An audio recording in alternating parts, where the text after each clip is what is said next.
अरिहंत परमात्मा महाविदेह क्षेत्र में विराजमान श्री सिमंदर स्वामी भगवान के श्री चरणों में नमन वंदन। वर्तमान आचार्य भगवंत ध्यान योगी पूज्य गुरुदेव श्री शिव मुनि जी महाराज के चरणों में नमन वंदन। समस्त सम्यक्त्री आत्माओं को नमन। भाव आलोचना के लिए आंखें बंद कर लें। अनादि काल की इस यात्रा को समाप्त करने के लिए कार्बन देह पर पड़े अनादि काल के उन कर्मों से स्वयं को मुक्त करने के लिए ये यात्रा जो संसार की ओर गतिमान है, इसे सिद्धत्व की ओर ले जाने के लिए हे जीवात्मा, आज होश में आकर देखो कैसा जीवन जी रहे हैं। जैसा जीवन वर्तमान में हम जी रहे हैं, जिसमें क्रोध, मान, माया, लोभ, राग, द्वेष आदि समस्त कषाय, क्या ऐसे जीवन जीने का परिणाम हमें सिद्धत्व की ओर बढ़ती इस यात्रा में मिलेगा, या ऐसा जीवन हमें पुनः पुनः देह 4 गति 84 लाख जीवायोनि में देह देगा। उपस्थित प्रत्येक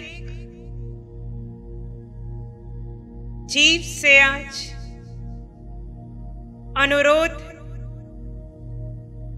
अपने स्वयं के जीवन को देखें। क्या कमाया, पूरे जीवन भर क्या कमाया, स्वयं को क्या माना हुआ है। पूरा जीवन स्वयं को देह मान कर जिए या जीवात्मा मान कर जिए। पूरा जीवन व्यक्तित्व का पोषण किया या अस्तित्व का पोषण किया। जीवन भर मोहनीय कर्म को कम करने का पुरुषार्थ किया या मोहनीय कर्म बढ़ता गया। पूरा जीवन कर्ता भाव का पोषण किया या ज्ञाता दृष्टा भाव, जिसमें केवली जीते ऐसे भाव को बढ़ाने का प्रयास किया। हे आत्मन, स्वयं स्वयं का अवलोकन करके देख।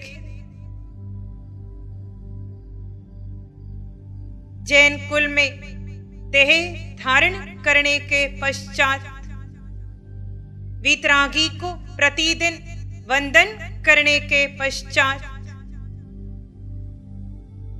कितना राग और द्वेष बढ़ाया। कार्बन देह पर कितने कर्म बढ़ाए। यहां प्रत्येक आंखें बंद कर स्वयं का अवलोकन करे।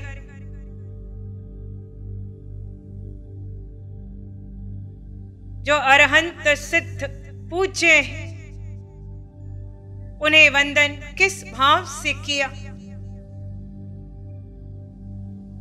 अभी भीतर में कितनी इच्छाएं हैं, कामनाएं। संसार में और क्या हासिल करना है। उपस्थित प्रत्येक साधक देख, सोचे, विचार, आपका परम लक्ष्य क्या है।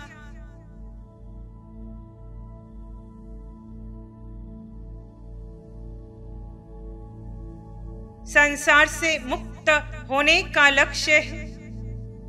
या संसार के लक्ष्य हैं।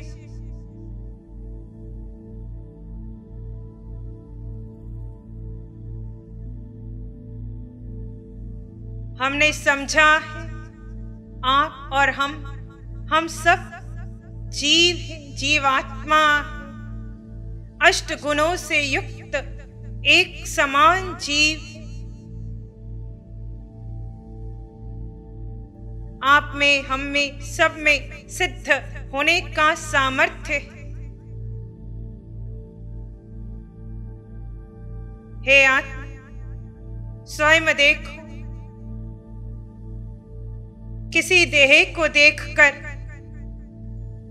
कैसे विचार आए, कैसे भाव आए, कैसे प्रतिक्रिया की। कोई अपना लगा तो कोई पराया लगा, किसी पर राग आया तो किसी पर द्वेष आया।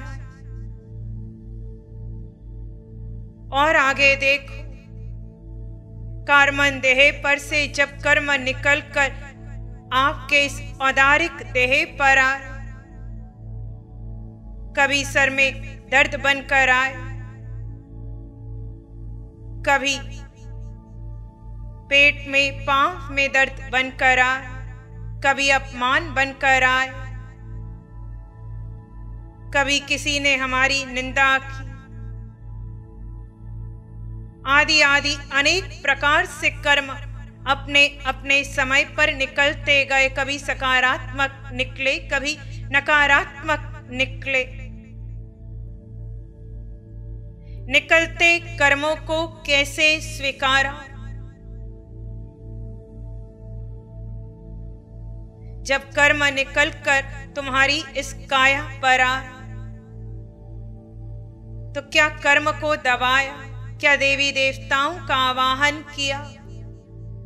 क्या प्रार्थना की? क्या शिकायत की? क्या निमित्त पर राग या द्वेष किया? प्रत्येक उपस्थित साधक देखे, अनादि काल के मोह व मिथ्यात्व के कारण इस संसार में पड़े हो। अपने संसार को सीमित करने का और संसार को, कर्म के संसार को समाप्त करने का कितना पुरुषार्थ किया है।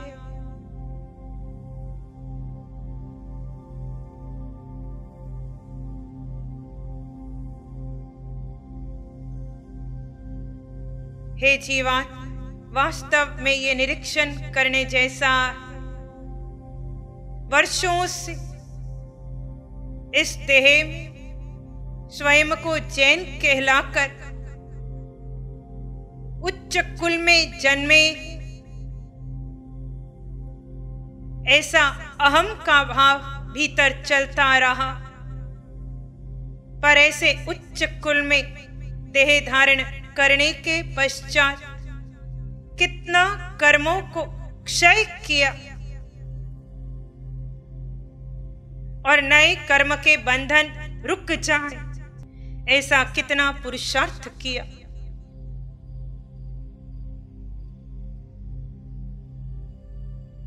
हम इस देह में हैं कर्म के कारण, हम इस संसार में हैं कर्म के कारण। हम तब तक संसार में रहेंगे जब तक सत्ता में कर्म रहेंगे।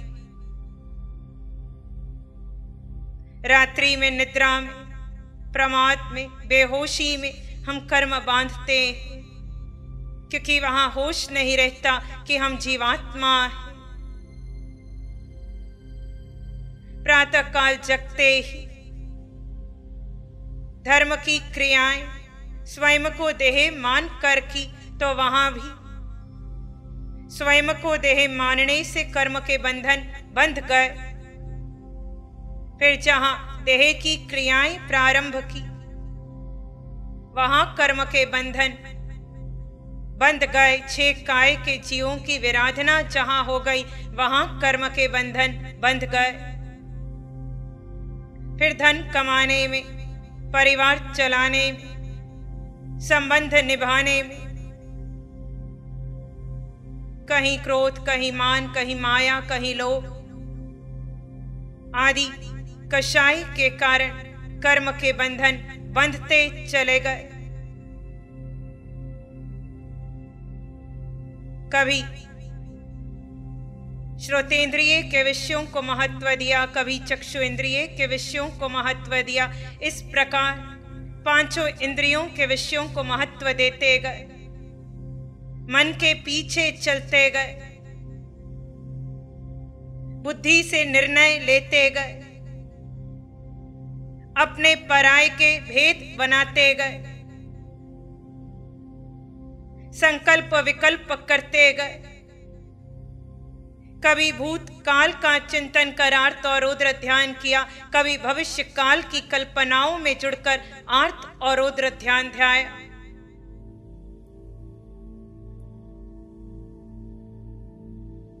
जरा कल्पना करो, ऐसा आर्त और रौद्र ध्यानेश इस देह में रहते हुए विभाव अवस्था के कारण स्वयं को देह मानने से, जिसे मिथ्यात्व कहते हैं, ऐसे मिथ्यात्व के कारण और देह के मोह में पड़े कितने कर्म बांधे। ये बंधे कर्म कैसे क्षय करो?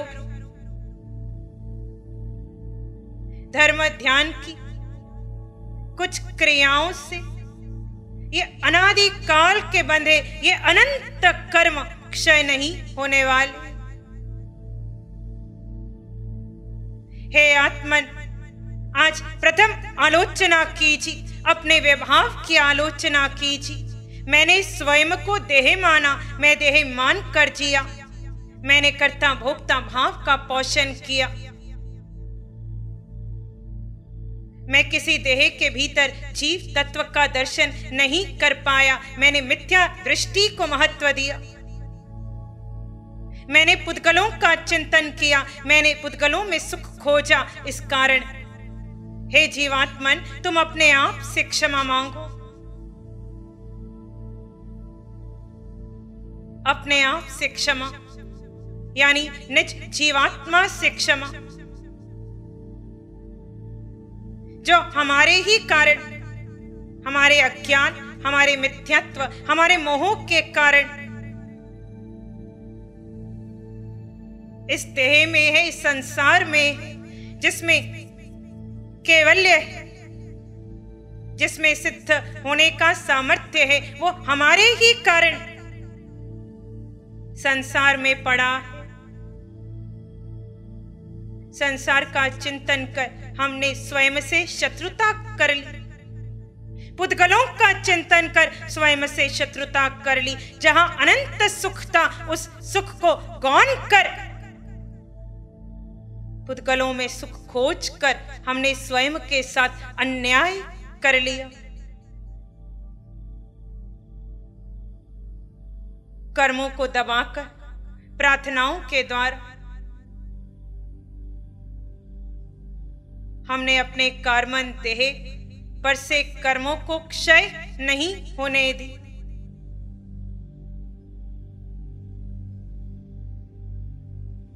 आप हम सब जीवात्मा हैं। आप हम जैसे अनंत जीव सिद्ध हो गए, चार गति से मुक्त हो गए, सिद्ध शिला में अशरीरी स्थिति को प्राप्त कर गए।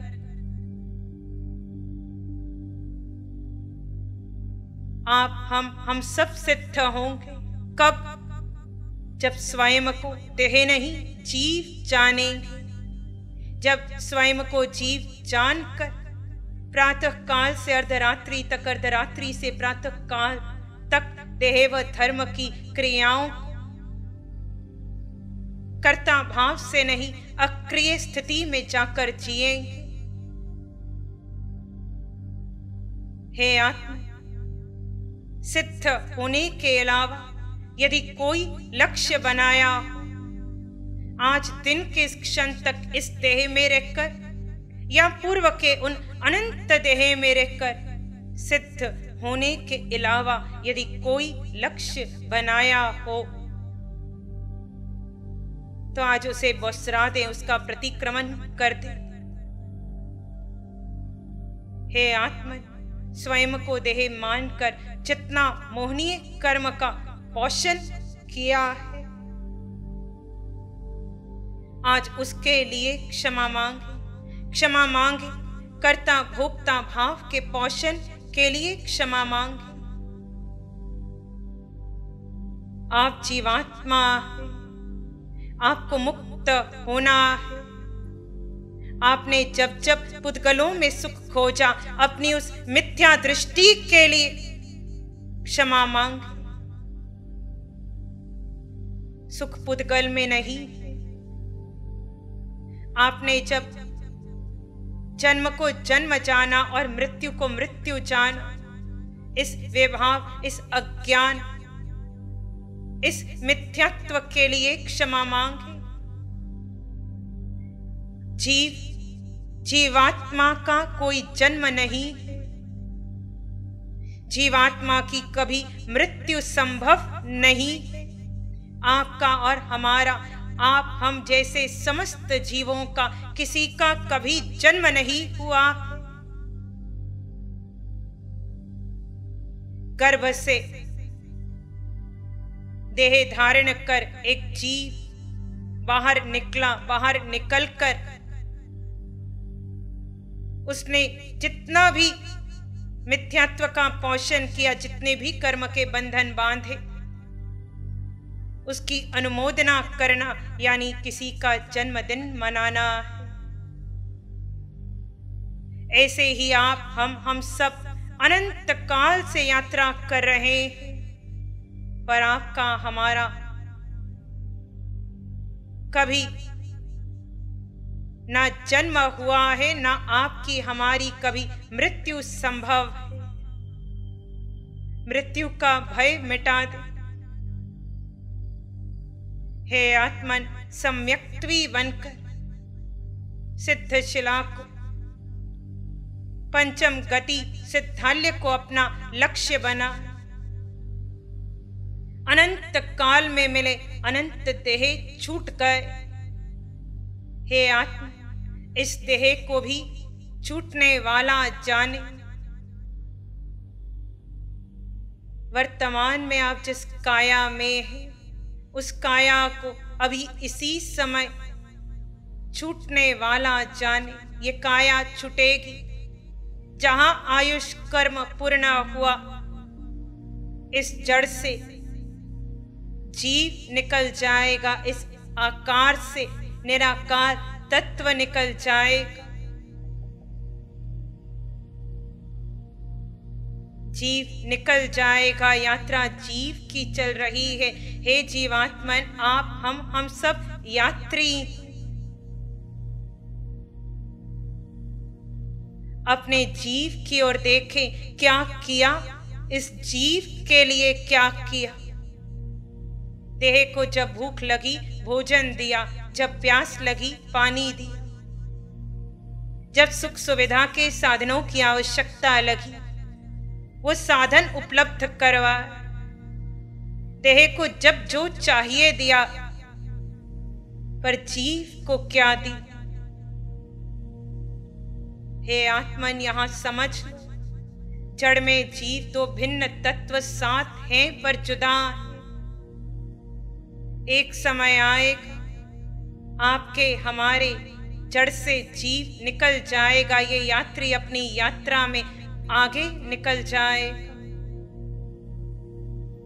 मात्र जीव तत्व को महत्व दे। जीव तत्व को महत्व देने से अनंत जीव सिद्ध हो गए, पर पुद्गल को महत्व देने वाले संसार में देह धारण किए हुए 4 गति में 84 लाख जीवायोनि में पड़े, 15 कर्म भूमि में पड़े। हे आत्मन, अब तक विभाव के कारण, मिथ्यात्व के कारण बहुत समय इस जड़ को, इन पुद्गलों को दिया। अब होश में आकर निज जीव तत्व को समय दो। कर्म कोई भी, कैसा भी, कभी भी निकल कर आए, कोई प्रश्न ही नहीं। ये कर्म क्यों निकला? ये कर्म तुम्हारे ही द्वारा बंधा था। तुम्हारे विभाव के कारण बंधा था, तुम्हारे मोह व मिथ्यत्व के कारण बंधा था। ये कर्म निकल रहा है, इस निकलते कर्म के दृष्टा हो जाओ। तुम्हारे दृष्टा होने से ये कर्म ठहर नहीं पाएगा, ये कर्म क्षय होगा। इस प्रकार सत्ता में पड़ा एक नहीं, अनेक नहीं, अनंत कर्म इस स्वभाव में रहकर सम्यक दृष्टि के द्वारा निकलते कर्मों को दृष्टा भाव से देखकर देह को एक प्रयोगशाला बनाकर क्षय किया जा सकता है। क्योंकि हे जीवात्मन, तुझे सिद्ध होना है। वर्तमान की इस देह की पहचान को स्वयं की पहचान नहीं जानना। जो दिख रहा है वो मैं नहीं हूं। इस नाम से आगे, इस जाति कुल संप्रदाय से आगे, इस आकार से आगे तुम्हारा अस्तित्व है। ये देह है तब भी तुम हो, ये देह छूट जाएगा तुम तब भी रहोगे। तुम शाश्वत तत्व हो। हे आत्मा, निज जीवात्मा को महत्व दो। जीव को महत्व दोगे तो सत्ता में पड़े, कर्मन देह पर पड़े, अनादि काल के वो अनंत कर्म निश्चित निश्चित क्षय होंगे। पर जब तक देह को महत्व दोगे ये कर्म क्षय की धारा नहीं पकड़ पाएंगे। जिसने जीव को महत्व दिया वो सिद्धत्व की ओर आगे बढ़ गया। जो जीव को महत्व देगा वो सिद्धत्व की ओर आगे बढ़ जाएगा। हे जीवात्मन, आज प्रतिक्रमण कर लो उस प्रत्येक श्वास प्रश्वास का, जहां स्वयं को देह जाना। देह जानकर मानकर जो कोई क्रिया की, देह की या धर्म की, आज उसका प्रतिक्रमण कर लो। प्रतिक्रमण कर लो। जब किसी देह जाना, देह जानकर किसी की निंदा की, किसी का उपहास बनाया, जब कभी तुम कर्ता भोक्ता बने किसी भी अवस्था के, तो उसका प्रतिक्रमण कर लो। जब कहीं पुद्गलों में सुख खोजने का यत्न किया, तो आज उसके लिए क्षमा मांग लो। सुख जीवात्मा में। और जितना समय आपने पुद्गल के इस पिंड को दिया, आज उसके लिए क्षमा मांग लो। समय जीव आत्मा को देना है। इस प्रकार आलोचना, प्रतिक्रमण, प्रायश्चित कर और सम्यक दृष्टि बन हम सब अपनी यात्रा, चार गति की यात्रा पूर्ण कर लें। यही पुरुषार्थ, यही संकल्प समस्त क्षायिक सम्यक्त्वी आत्माओं को नमन, जो सिद्धत्व के मार्ग पर देह को एक प्रयोगशाला बनाकर आगे बढ़ रहे हैं। उन्हें नमन। इन्हीं नमन, वंदन और भेद विज्ञान से जुड़े भावों में, जिसमें जड़ और चेतन दो भिन्न तत्व भिन्न लगे, इन्हीं प्रतिक्रमण, आलोचना और प्रायश्चित भरे भावों, जहां मोह कर्म की आलोचना की, जहां कर्ता भोक्ता भाव की आलोचना की, जहां आर्त रौद्र ध्यान की आलोचना की, जहां पुद्गल में सुख खोजे इस कारण आलोचना की, जहां किसी देह को देह जानकर उस पर प्रतिक्रिया की, इसकी आलोचना के भावों एक सामान्य श्वास भीतर धीरे धीरे छोड़ दे। दोनों हाथ आंखों पर, कोमल सा स्पर्श। जब भी लगे आप अपनी आंखें खोल सकते हैं।